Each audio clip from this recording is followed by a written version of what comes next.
Hey folks, if you've ever made the jump from one of the earlier Ryzen CPUs to a later generation and you use AMD's Ryzen Master Utility, then you're going to know that sometimes it will play up a little, throwing up driver error messages.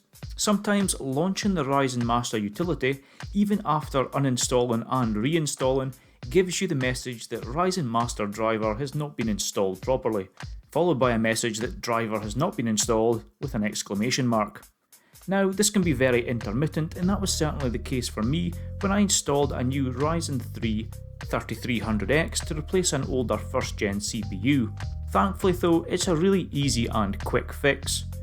Simply hit the Windows key and search for REGEDIT to open up the Registry Editor App, and here you want to navigate down through hkey_local_machine, System, Control Set 001, and into the Services tab.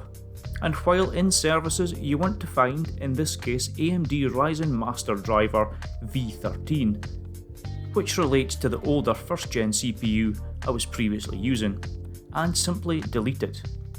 Reboot the computer, and now when trying to open up the application, there's going to be no conflicts, and Windows correctly loads up version 16, which is the version we want for this 3300X.